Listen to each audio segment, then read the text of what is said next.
Bangladesh cricket দল পাকিস্তানে গিয়ে পাকিস্তানকে 2-0 টেস্ট সিরিজ হারিয়েছে, যাকে বলা হয় হোয়াইট ওয়াশ বা বাংলা ওয়াশ। এর মাধ্যমে বাংলাদেশ ক্রিকেট দল ভারতের এগেনস্টে টেস্ট সিরিজ খেলতে নামার আগে ভারতকে একটা বার্তা দিয়েই রেখেছে যে এবার কিন্তু আমাদের আগের বাংলাদেশ ভেবো না, এবার কিন্তু আমাদের হালকাভাবে নিও না, হাম কিসি সে কম নেই। আমাদের পাশে এমন প্লেয়াররা রয়েছে যারা ধারে বারে কিন্তু কম নয়। সত্যি তো, পাকিস্তানে গিয়ে পাকিস্তানকে 2-0 টেস্ট সিরিজ হারানো কি মুখের কথা? এই দলটাতে এমন সমস্ত ব্যাটসম্যানেরা রয়েছেন যারা প্রত্যেকে ফাস্ট এবং স্পিন দুই রকমের বল ভালো খেলেই থাকেন। এদের মধ্যে উল্লেখযোগ্য নাম হলো লিটন দাস, মেহেদি হাসান মিরাজ, মামিনুল, সাদমান ও মুশফিকুর। এছাড়া বাংলাদেশ দলে রয়েছে দুজন বিশ্বমানের স্পিনার। একজন হলেন সকলের অতি পরিচিত সাকিব আল হাসান, আর একজন হলেন বর্তমানে বাংলাদেশের স্টার মেহেদি হাসান মিরাজ। এছাড়া এই দলে রয়েছে বেশ কিছু ভালো ফাস্ট বোলার, তাসকিন আহমেদ, নাহিদ রানা ও হাসান মাহমুদ। এই দলটা আত্মবিশ্বাসের একদম চরমে রয়েছে, যেন তেজি ঘোড়ার মতন টকবক টকবক করে ছুটছে এই দলটা।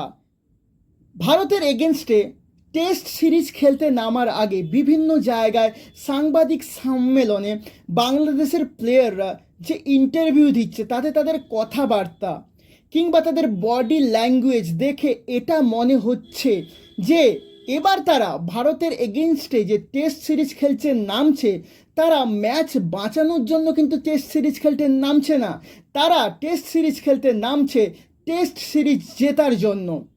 বাংলাদেশের সংবাদ মাধ্যম বা মিডিয়া বেশ আশাবাদী যে এবার ভারতে বাংলাদেশ ক্রিকেট দল কিছু অঘটন ঘটাবে, এবং বাংলাদেশের দর্শকেরাও আশাবাদী এবার তাদের প্রিয় দল ভারতে এসে ভারতকে হারিয়ে অঘটন ঘটাবে। এটা স্বপ্ন হতে পারে, কিন্তু কতটা বাস্তবে রূপায়িত হবে তা কিন্তু এখনোই বলা যাচ্ছে না, কারণ ভারত এই মুহূর্তে বিশ্বের শ্রেষ্ঠ টেস্ট দল।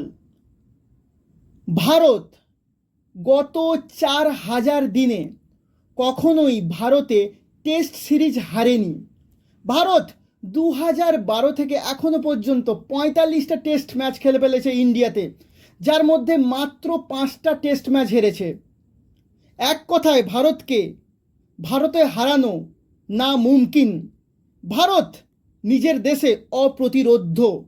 এখন ভারত অবশ্য বিদেশেও ভালো ফল করছে, তাই বাংলাদেশের প্লেয়ারদের, বাংলাদেশের দর্শকের কিংবা বাংলাদেশের মিডিয়ার এই যে স্বপ্ন, তাদের দল ভারতে এসে ভারতকে হারিয়ে অঘটন ঘটাবে, তা কতখানি সত্যি হবে তা সত্যিই এই মুহূর্তে আমরা কল্পনা করতে পারছি না বা ভাবতে পারছি না। এই বাংলাদেশ ক্রিকেট দলে বেশ কিছু নামী প্লেয়ার রয়েছে, তার মধ্যে আমরা 5 জন প্লেয়ারকে বেছে নিয়েছি। তারা যদি ঠিকঠাক খেলে তাহলে কিন্তু ভারত বিপদে পড়ে যেতে পারে। এদের মধ্যে প্রথম নামটি হচ্ছে লিটন দাস। লিটন দাস বরাবরই ভারতের এগেনস্টে ভালো ক্রিকেট উপহার দিয়ে থাকেন। এই লিটন দাস যে টেস্ট সিরিজে বাংলাদেশ পাকিস্তানকে হারালো, সেই সিরিজে অনবদ্য ব্যাটিং করেছেন।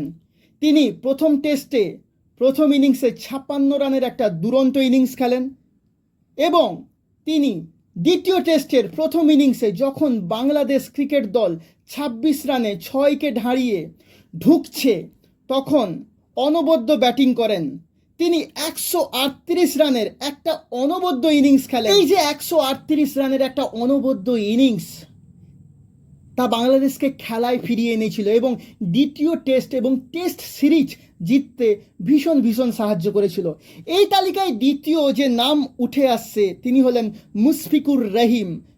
একে বাংলাদেশের কিংবদন্তি ক্রিকেটার বলা চলে। এই মুশফিকুর রহিম প্রথম টেস্টে পাকিস্তানের এগেনস্টে প্রথম ইনিংসে 191 রানের একটা দুরন্ত ইনিংস খেলেন, যার উপর ভর করে বাংলাদেশ সহজেই প্রথম টেস্ট জিতে নিয়েছিল।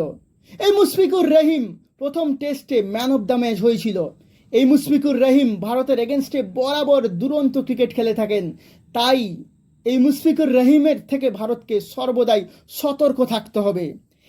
তালিকায় যে তৃতীয় নামটি উঠে আসছে, তিনি বাংলাদেশের, শুধু বাংলাদেশের নয়, ক্রিকেট বিশ্বে একজন কিংবদন্তি ক্রিকেটার।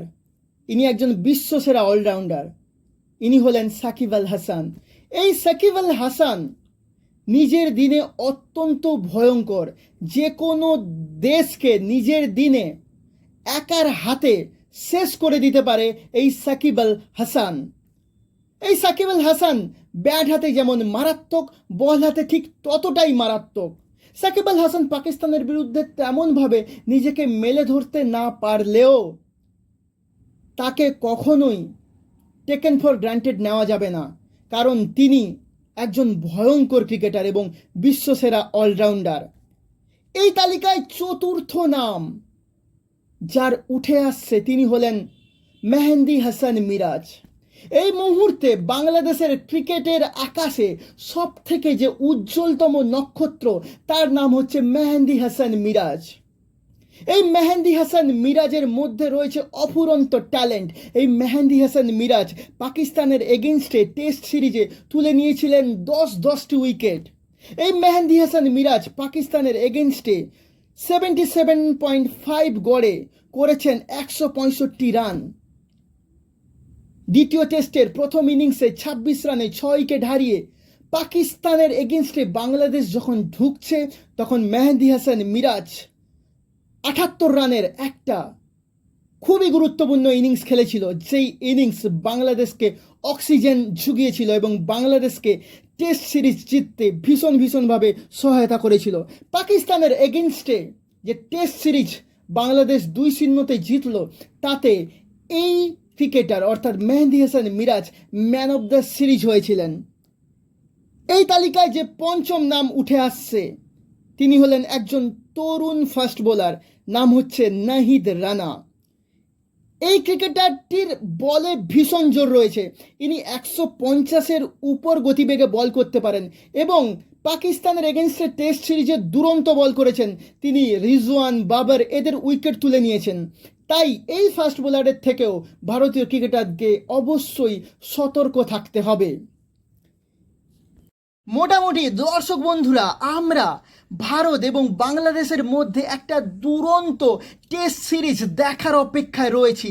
ভারত এবং বাংলাদেশের ক্রিকেট পাগল মানুষেরা এই টেস্ট সিরিজের জন্য অনেক দিন থেকে অপেক্ষা করছে। তো দর্শক বন্ধুরা, আপনারা আপনাদের সুচিন্তিত মতামত প্রকাশ করুন। এই টেস্ট সিরিজ কে জিতবে, ভারত নাকি বাংলাদেশ?